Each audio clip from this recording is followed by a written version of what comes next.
Descartes Myth. By Gilbert Ryle, from Chapter 1 of The Concept of Mind, 1949. Section 1, The Official Doctrine. There is a doctrine about the nature and place of minds which is so prevalent among theorists and even among laymen that it deserves to be described as the official theory.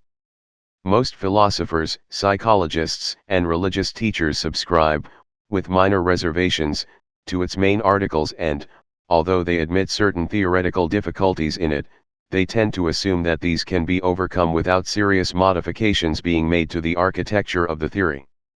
It will be argued here that the central principles of the doctrine are unsound and conflict with the whole body of what we know about minds when we are not speculating about them. The official doctrine, which hails chiefly from Descartes, is something like this. With the doubtful exceptions of idiots and infants in arms, every human being has both a body and a mind. Some would prefer to say that every human being is both a body and a mind. His body and his mind are ordinarily harnessed together, but after the death of the body his mind may continue to exist and function. Human bodies are in space and are subject to the mechanical laws which govern all other bodies in space. Bodily processes and states can be inspected by external observers. So a man's bodily life is as much a public affair as are the lives of animals and reptiles and even as the careers of trees, crystals, and planets. But minds are not in space, nor are their operations subject to mechanical laws. The workings of one mind are not witnessable by other observers, its career is private. Only I can take direct cognizance of the states and processes of my own mind.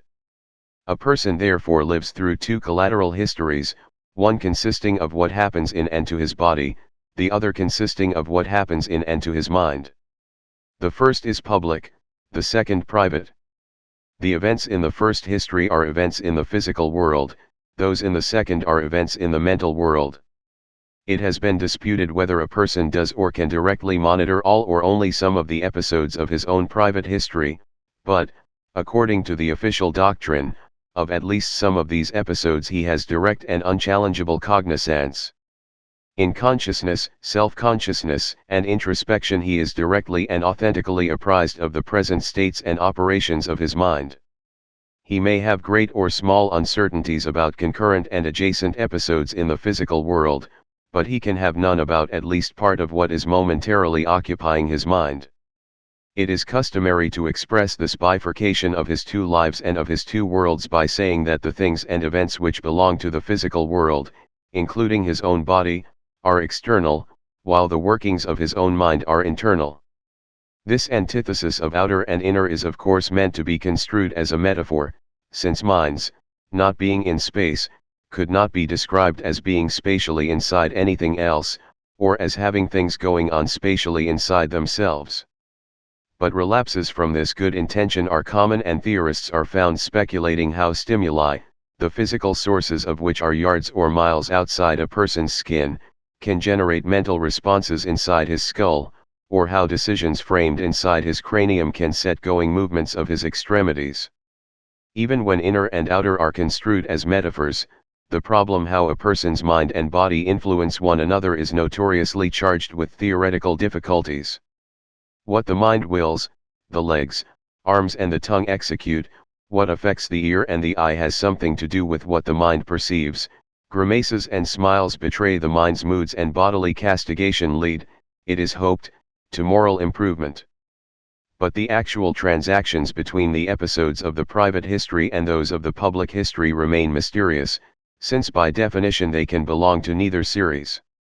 They could not be reported among the happenings described in a person's autobiography of his inner life, but nor could they be reported among those described in someone else's biography of that person's overt career. They can be inspected neither by introspection nor by laboratory experiment. They are theoretical shuttlecocks which are forever being bandied from the physiologist back to the psychologist, and from the psychologist back to the physiologist. Underlying this partly metaphorical representation of the bifurcation of a person's two lives there is a seemingly more profound and philosophical assumption. It is assumed that there are two different kinds of existence or status. What exists or happens may have the status of physical existence, or it may have the status of mental existence. Somewhat as the faces of coins are either heads or tails, or somewhat as living creatures are either male or female, so, it is supposed, some existing is physical existing, other existing is mental existing. It is a necessary feature of what has physical existence that it is in space and time, it is a necessary feature of what has mental existence that it is in time but not in space. What has physical existence is composed of matter, or else is a function of matter, what has mental existence consists of consciousness, or else is a function of consciousness. There is thus a polar opposition between mind and matter, an opposition which is often brought out as follows. Material objects are situated in a common field, known as space, and what happens to one body in one part of space is mechanically connected with what happens to other bodies in other parts of space. But mental happenings occur in insulated fields, known as minds, and there is, apart maybe from telepathy, no direct causal connection between what happens in one mind and what happens in another. Only through the medium of the public physical world can the mind of one person make a difference to the mind of another.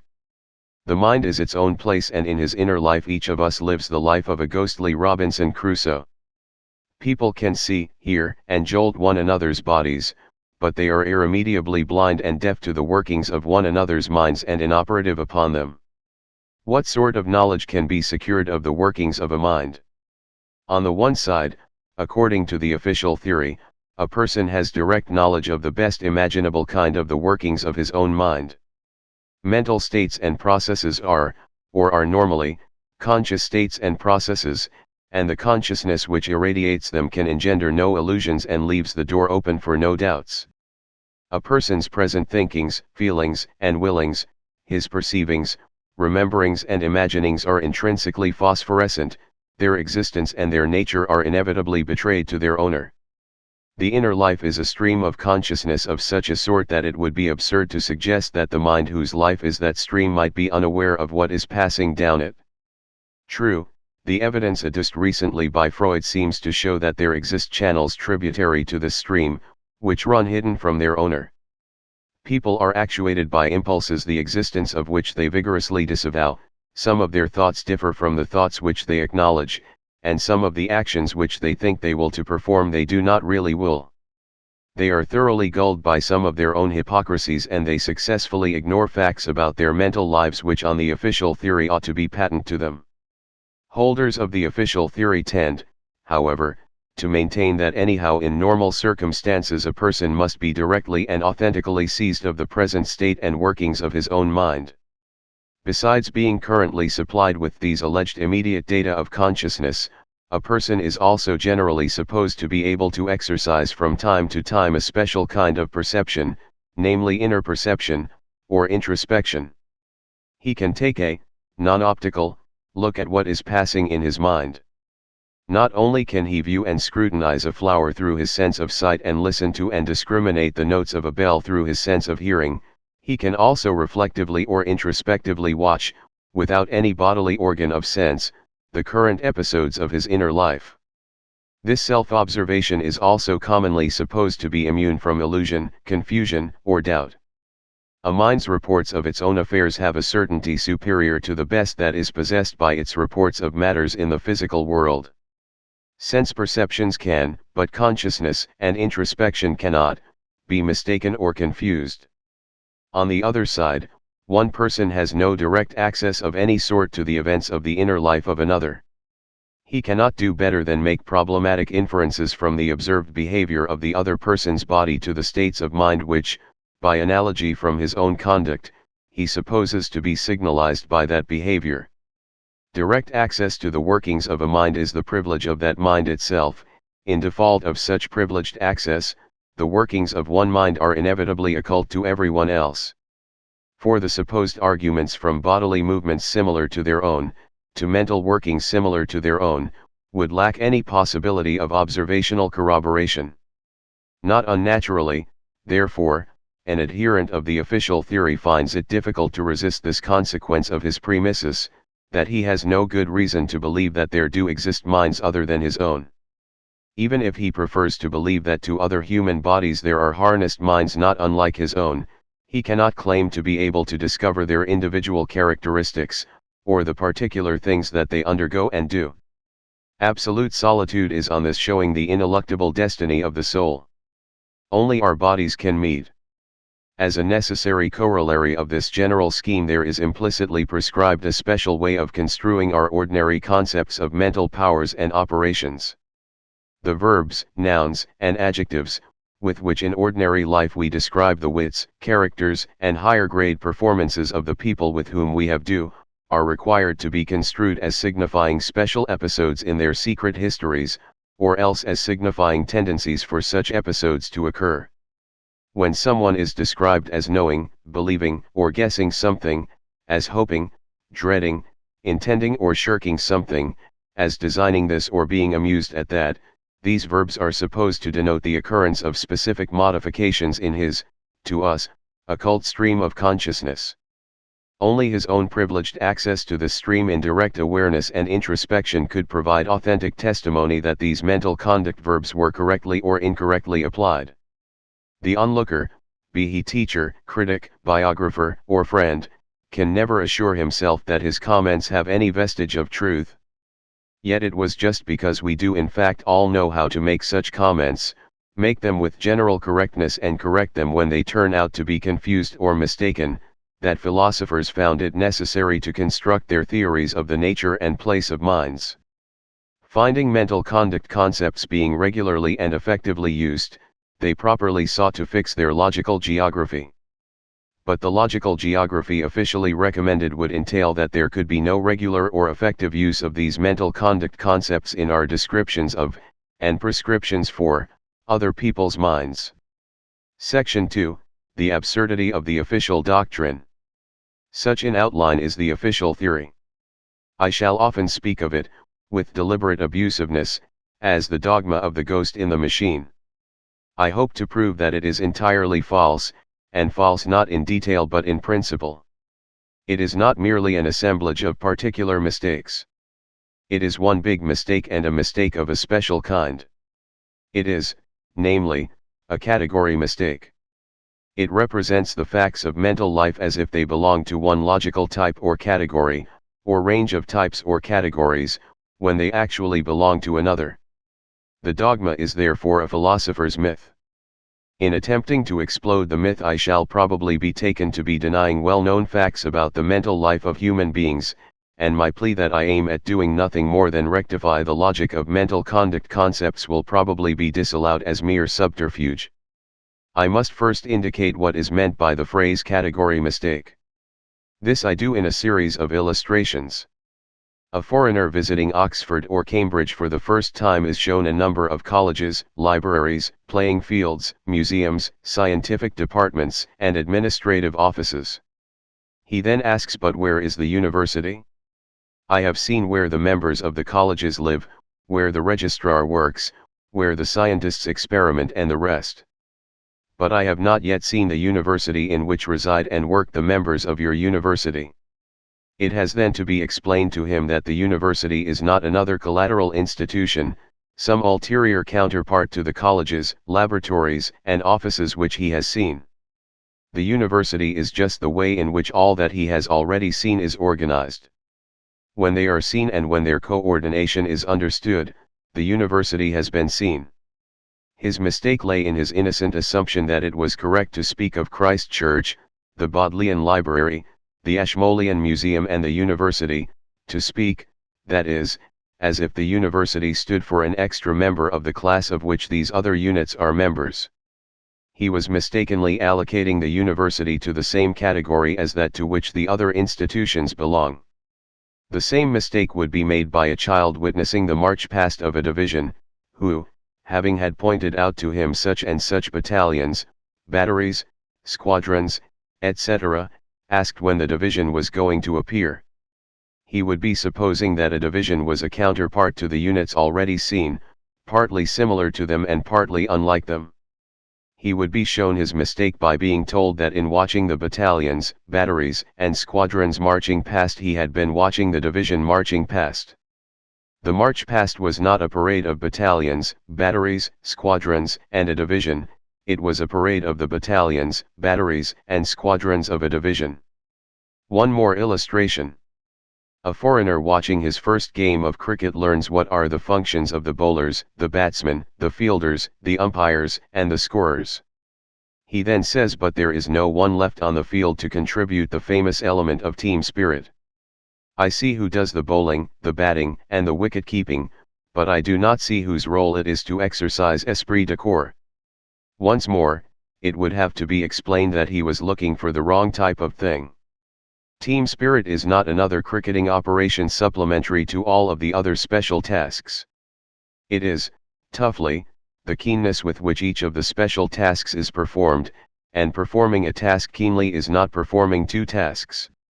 Certainly exhibiting team spirit is not the same thing as bowling or catching, but nor is it a third thing such that we can say that the bowler first bowls and then exhibits team spirit, or that a fielder is at a given moment either catching or displaying esprit de corps. These illustrations of category mistakes have a common feature which must be noticed. The mistakes were made by people who did not know how to wield the concepts university, division, and team spirit. Their puzzles arose from inability to use certain items the English vocabulary.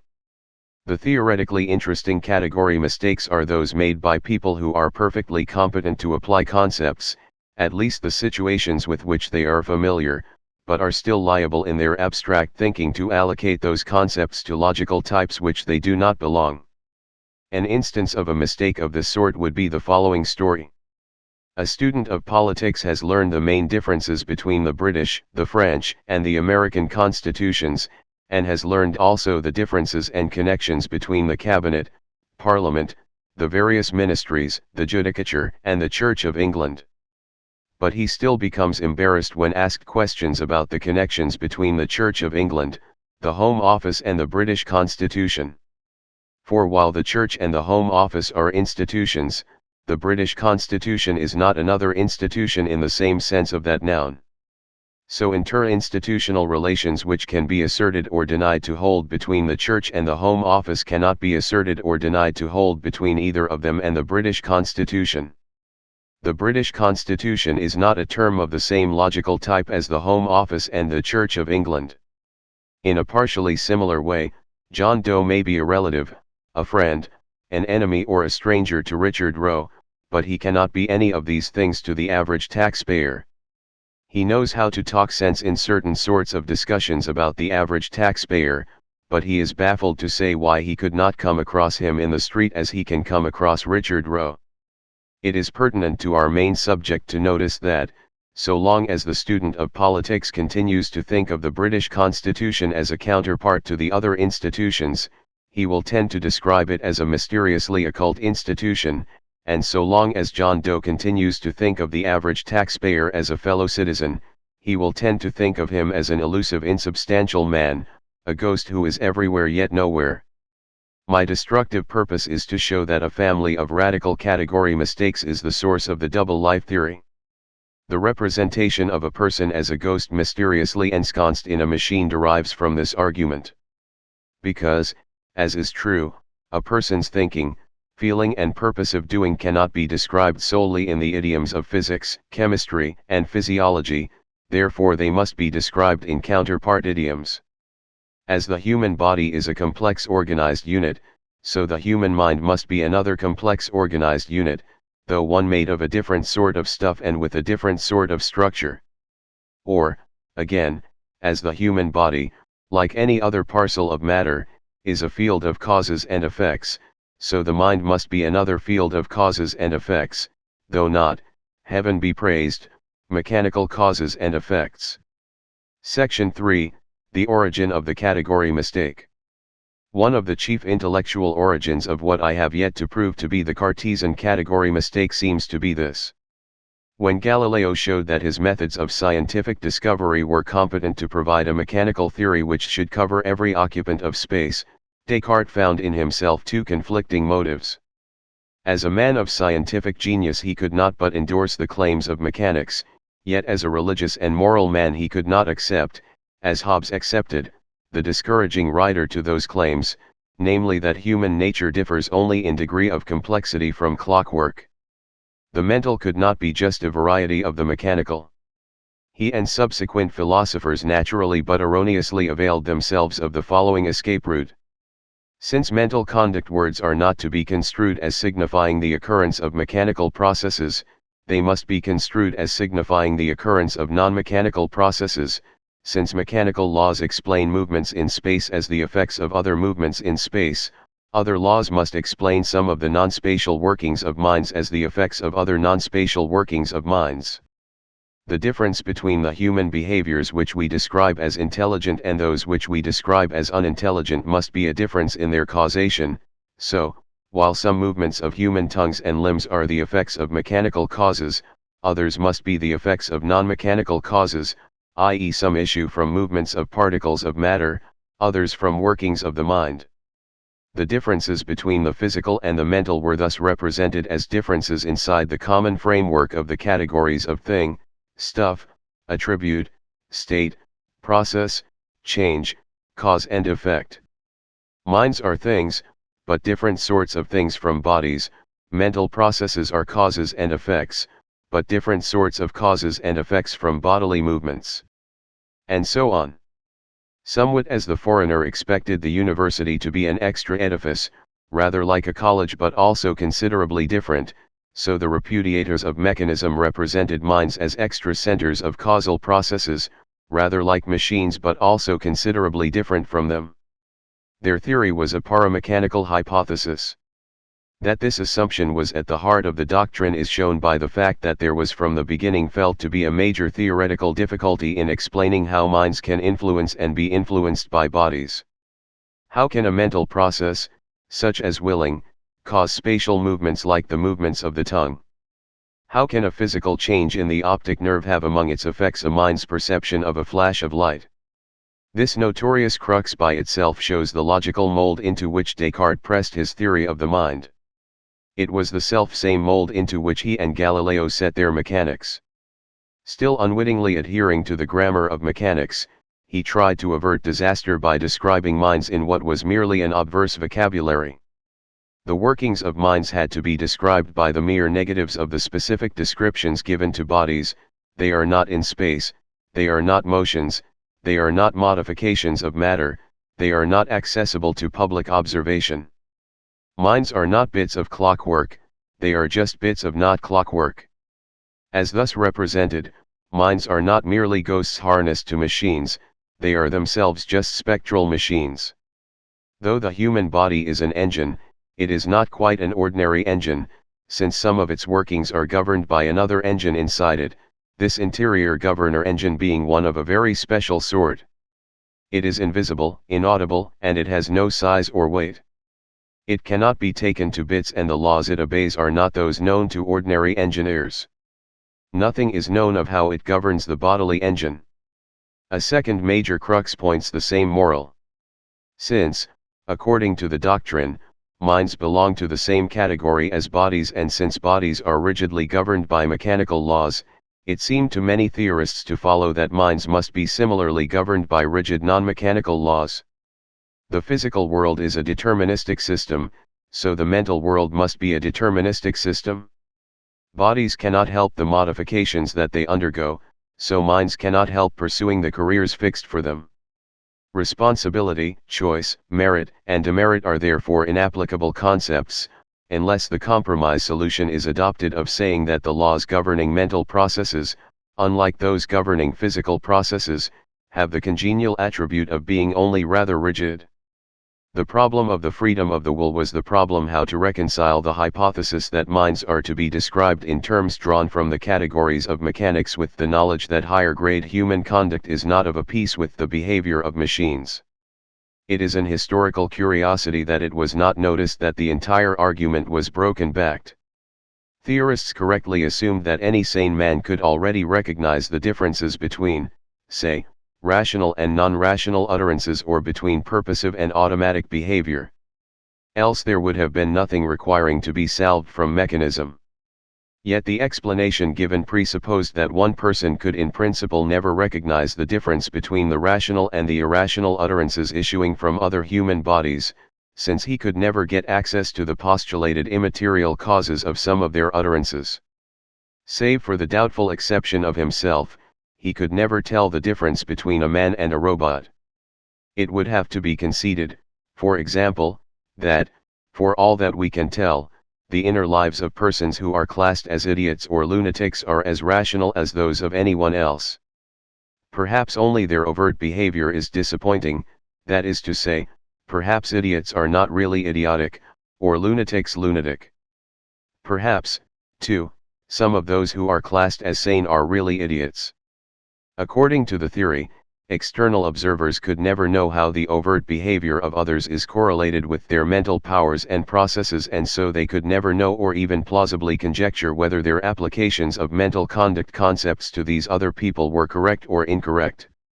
It would then be hazardous or impossible for a man to claim sanity or logical consistency even for himself, since he would be debarred from comparing his own performances with those of others. In short, our characterizations of persons and their performances as intelligent, prudent, and virtuous, or as stupid, hypocritical and cowardly could never have been made, so the problem of providing a special causal hypothesis to serve as the basis of such diagnoses would never have arisen. The question, how do persons differ from machines, arose just because everyone already knew how to apply mental conduct concepts before the new causal hypothesis was introduced. This causal hypothesis could not therefore be the source of the criteria used in those applications. Nor, of course, has the causal hypothesis in any degree improved our handling of those criteria. We still distinguish good from bad arithmetic, politic from impolitic conduct, and fertile from infertile imaginations in the ways in which Descartes himself distinguished them before and after he speculated how the applicability of these criteria was compatible with the principle of mechanical causation. He had mistaken the logic of his problem. Instead of asking by what criteria intelligent behavior is actually distinguished from non-intelligent behavior, he asked, given that the principle of mechanical causation does not tell us the difference, what other causal principle will tell it us? He realized that the problem was not one of mechanics and assumed that it must therefore be one of some counterpart to mechanics. Not unnaturally, psychology is often cast for just this role. When two terms belong to the same category, it is proper to construct conjunctive propositions embodying them. Thus a purchaser may say that he bought a left-hand glove and a right-hand glove, but not that he bought a left-hand glove, a right-hand glove, and a pair of gloves. She came home in a flood of tears and a sedan chair is a well-known joke based on the absurdity of conjoining terms of different types. It would have been equally ridiculous to construct the disjunction she came home either in a flood of tears or else in a sedan chair. Now the dogma of the ghost in the machine does just this. It maintains that there exist bodies and minds, that there occur physical processes and mental processes, that there are mechanical causes of corporeal movements and mental causes of corporeal movements. I shall argue that these and other analogous conjunctions are absurd, but, it must be noticed, the argument will not show that either of the illegitimately conjoined propositions is absurd in itself. I am not, for example, denying that there occur mental processes. Doing long division is a mental process and so is making a joke. But I am saying that the phrase "there occur mental processes" does not mean the same sort of thing as "there occur physical processes," and, therefore, that it makes no sense to conjoin or disjoin the two. Well, if my argument is successful, there will follow some interesting consequences. First, the hallowed contrast between mind and matter will be dissipated, but dissipated not by either of the equally hallowed absorptions of mind by matter or of matter by mind, but in quite a different way. For the seeming contrast of the two will be shown to be as illegitimate as would be the contrast of "she came home in a flood of tears" and "she came home in a sedan chair." The belief that there is a polar opposition between mind and matter is the belief that they are terms of the same logical type. It will also follow that both idealism and materialism are answers to an improper question. The reduction of the material world to mental states and processes, as well as the reduction of mental states and processes to physical states and processes, presuppose the legitimacy of the disjunction, either there exist minds or there exist bodies, but not both. It would be like saying, either she bought a left hand and a right hand glove or she bought a pair of gloves, but not both. it is perfectly proper to say, in one logical tone of voice, that there exist minds, and to say, in another logical tone of voice, that there exist bodies. But these expressions do not indicate two different species of existence, for existence is not